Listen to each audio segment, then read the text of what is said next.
महात्मा गांधी ने देश के झंडे को सलाम करने से क्यों मना कर दिया था? आखिर कौन थे वो शख्स जिन्होंने भारत का झंडा बनाया और क्या नियम होते हैं जब आप झंडा फहराते हैं या अपने पास रखते हैं? और क्या आपको पता है कि गलत तरीके से झंडा फहराने पर जेल तक भी हो सकती है? आज के इस खास रिपोर्ट में हम आपको राष्ट्रीय ध्वज से जुड़ा हर वो पहलू बताएंगे जो शायद आपको पता ना होगा। तिरंगे में मौजूद 3 रंग हैं, केसरिया, सफेद और हरा।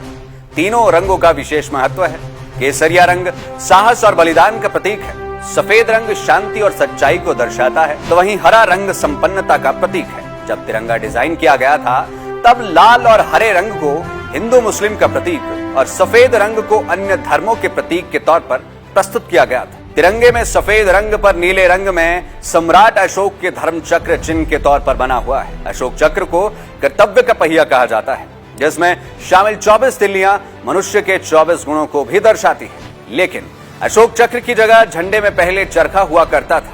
बताया जाता है कि जब चरखे की जगह अशोक चक्र को झंडे में जगह दी गई थी तो महात्मा गांधी नाराज हो गए थे और उन्होंने झंडे को सलाम करने से मना तक कर दिया था।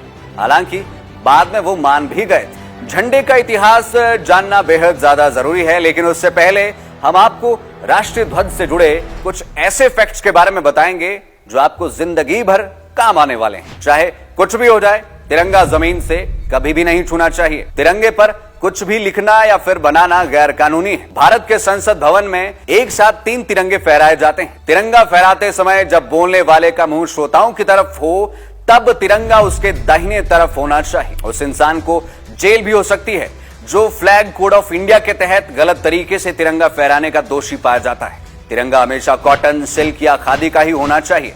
प्लास्टिक के झंडे पर मनाही है। तिरंगे का निर्माण हमेशा रेक्टेंगल शेप में ही होता है और इसका अनुपात 3:2 में ही होना चाहिए। अशोक चक्र का कोई माप तय नहीं है, सिर्फ इसमें 24 तिल्लियां ही होना आवश्यक है। झंडे का यूज किसी भी प्रकार के सजावट के सामान में नहीं किया जा सकता। भारत के राष्ट्रपति भवन संग्रहालय में एक ऐसा तिरंगा है जिसे सोने के स्तंभ पर हीरे जवाहरातों के साथ जड़कर बनाया गया है। कर्नाटक का नारकुंड किला, महाराष्ट्र का पन्हाला किला और मध्य प्रदेश के ग्वालियर जिले में स्थित किले में ही केवल 14 बाई 11 फीट के झंडे को फहराया जाता है। 22 दिसंबर 2002 के बाद लोगों को अपने घरों या फिर ऑफिस में आम दिनों में भी तिरंगा फहराने की अनुमति मिली थी। भारत के संविधान के अनुसार जब किसी राष्ट्रीय विभूति का निधन होता है व राष्ट्रीय शोक घोषित होता है तब कुछ समय के लिए राष्ट्रीय ध्वज को झुका दिया जाता है। आपको बता दें कि उसी भवन का तिरंगा झुका रहेगा जिस भवन में उस विभूति के पार्थिव शरीर को रखा जाता है। शहीदों के शवों पर लिपटे तिरंगे में केसरिया पट्टी सिर की तरफ और हरी पट्टी पैरों की तरफ होती है। शवों के साथ तिरंगे को जलाया दफनाया नहीं जाता बल्कि उसे हटा लिया जाता है। आइए अब जानें कि आखिर किन संघर्षों से होते हुए तिरंगे का निर्माण हुआ और कैसे यह हमारा राष्ट्रीय ध्वज बना। राष्ट्रीय ध्वज का विकास आज के इस रूप में पहुंचने के लिए विभिन्न दौरों से गुजरा। पहली बार राष्ट्रीय ध्वज 7 अगस्त 1907 को पारसी बागान चौक कलकत्ता में फहराया गया था। उस दौरान ध्वज को काले, पीले और हरे रंग की पट्टियों से बनाया गया था। दूसरे ध्वज को पेरिस और बर्लिन इत्यादि में 1907 के दौरान फहराया गया था। यह पहले ध्वज की ही तरह था, मगर इसकी सबसे ऊपर की पट्टी पर एक कमल था और 7 तारे सप्तऋषि को दर्शाते थे। इसके बाद तीसरी बार 1917 के दौरान एनी बेसेंट और लोकमान्य तिलक ने आजादी आंदोलन के दौरान झंडे को फहराया, जिसमें 5 लाल पट्टियां और 4 हरी पट्टियां एक के बाद एक थी। सप्तऋषि के 7 सितारे थे। बाईं और ठीक कोने में यूनियन जैक और दूसरे कोने में सफेद अर्ध चांद और सितारा था, जो कहीं ना कहीं हिंदू मुस्लिम एकता को प्रदर्शित करता था। इसके बाद 1921 में अखिल भारतीय कांग्रेस कमेटी के सत्र के दौरान ध्वज फहराया गया और महात्मा गांधी ने इस झंडे को राष्ट्रीय ध्वज स्वीकार किया। शायद उस दिन के बाद तिरंगे की नींव पड़ना शुरू हुई। उस दौरान आंध्र प्रदेश के युवक, जिनका नाम पिंगली वेंकैया था, उन्होंने गांधी को एक झंडा सौंपा जिसमें 2 रंग थे, लाल और हरा, जो कि 2 प्रमुख समुदायों हिंदू और मुस्लिम का प्रतिनिधित्व करता था। तो इस पर गांधी ने सलाह देते हुए कहा कि एक और रंग ऐसा होना चाहिए जो सभी समुदायों का प्रतिनिधित्व करे और बीच में चरखे को जगह दी जाए जो राष्ट्र की प्रगति का संकेत देता रहे। आखिरकार वो समय आ ही गया जब 1931 की एक तारीख इतिहास की गवाह बन गई और तिरंगे को राष्ट्रीय ध्वज के रूप में चुनने के लिए प्रस्ताव पारित हुआ।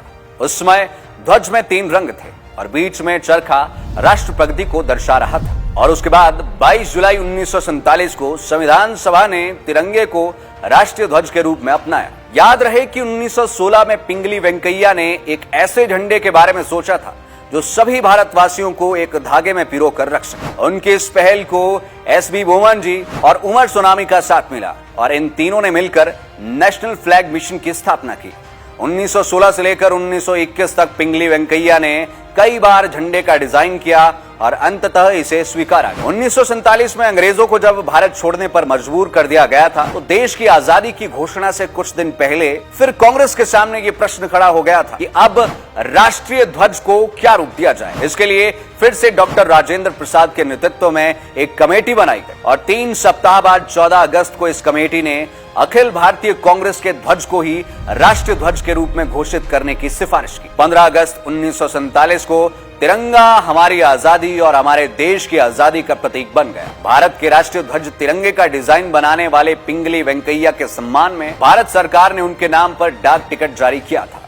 राष्ट्रीय ध्वज बनाने के बाद पिंगली वेंकैया का झंडा वेंकैया के नाम से लोगों के बीच में लोकप्रिय हो गया। हमें गर्व है अपने देश पर और अपने राष्ट्रीय ध्वज पर। आप जब भी यह रिपोर्ट देख रहे होंगे, आप सभी को स्वतंत्रता दिवस की हार्दिक शुभकामनाएं। मैं हूं मनोज ठाकुर और इस खास रिपोर्ट पर हमारा साथ दिया विजय कश्यप ने।